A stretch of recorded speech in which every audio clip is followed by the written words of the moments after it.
बिस्मिल्लाहिर्रहमानिर्रहीम। शुरू करती हूँ अल्लाह के नाम से जो बड़ा मेहरबान नहायत रहम करने वाला है।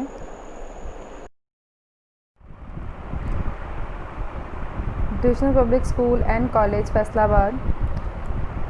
I am miss Sonia Tariq from senior section, and today we have to discuss our chapter number 6, and this is your lecture number 1 on chapter number 6, unit number 6. The name of the unit number 6 is algebraic manipulation. To understand the concept of algebraic manipulation, we first learn what does it mean by the algebraic expression. An algebraic expression in mathematics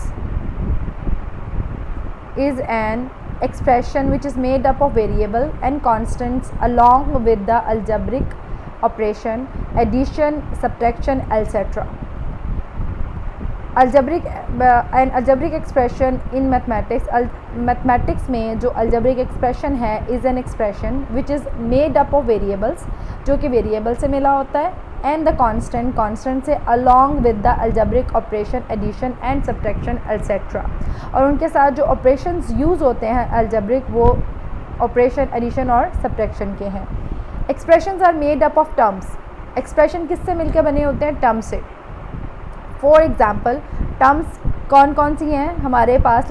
आपके पास ये एक algebraic expression है 3x + 4y - 7. इसमें आपके पास x and y variable है, 7 constant है, और जो 3 और 4 है that is the coefficients. Variables के साथ जो मल्टीप्लाई हो रहे होते हैं वो आपको ऑलरेडी पता है, वो कोएफिशिएंट्स होते हैं. 3x + 4y - 7 टोटल हमारे पास इस एक्सप्रेशन में 3 टर्म्स हैं, 3x 4y and 7. In the second expression we have 2 terms, 4x and -10 and 4x - 10. x is a variable, 10 is a constant and 4 is a coefficient. These expressions are represented with the help of the unknown variable, constant and coefficient, जो कि मैं already आपको बता चुकी हूँ कि ये जो expressions हैं इनमें हम variables यूज़ करते हैं, constants यूज़ करते हैं और coefficients यूज़ करते हैं. एक्चुअली जो कोएफिशिएंट्स होते हैं that are also constant but they are multiplied with that variables. वो वेरिएबल्स के साथ में चूँकि वो मल्टीप्लाइड होते हैं तो फिर इसका मतलब तो वो उनका नाम कांस्टेंट से हट कर कोएफिशिएंट बन जाता है. और एक बात आपने याद रखनी है, 4x is the first term and 10 is the second term, then both these terms are separated by minus.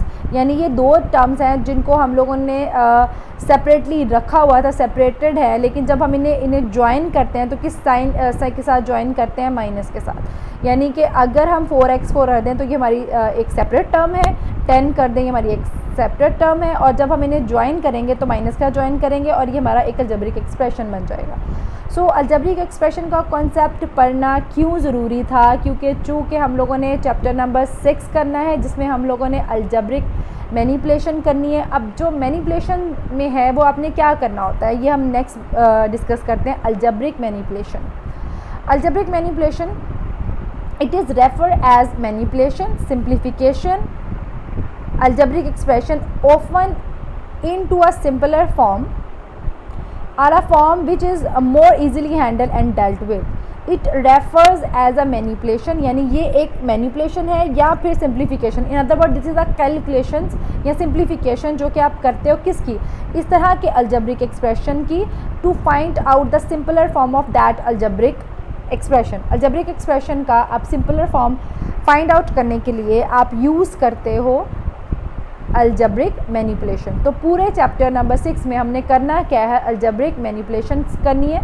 अब एक बात, ये दो जो डेफिनेशंस हैं ये डेफिनेशन आपकी बुक में नहीं है, मैंने आपको इसलिए एक्सप्लेन की है ताकि आप इजीली क्वेश्चंस को कर सको और आपको समझ हो कि आप एक्चुअली जो कर रहे हो वो क्या कर रहे हो. तो बेसिकली हम लोगों ने अलजेब्रिक मैनिपुलेशन करनी है, यानी हमने सिंप्लीफिकेशन करनी है. अब ये जो मैनिपुलेशन है आपने करनी किसकी है? इस तरह के अलजेब्रिक एक्सप्रेशन की, यानी आपने सिंप्लीफिकेशन करनी है इस तरह की एक्सप्रेशन की 3x + 4y - 7 एंड 4x - 10 इस तरह के एक्सप्रेशन की. और इसमें आपने करना क्या है? हमने करना है कि हम लोगों ने डिफरेंट वेज़ पढ़ने हैं कि हम लोग किस तरह से इस तरह के अलजेब्रिक एक्सप्रेशंस को रिजॉल्व करते हैं। सो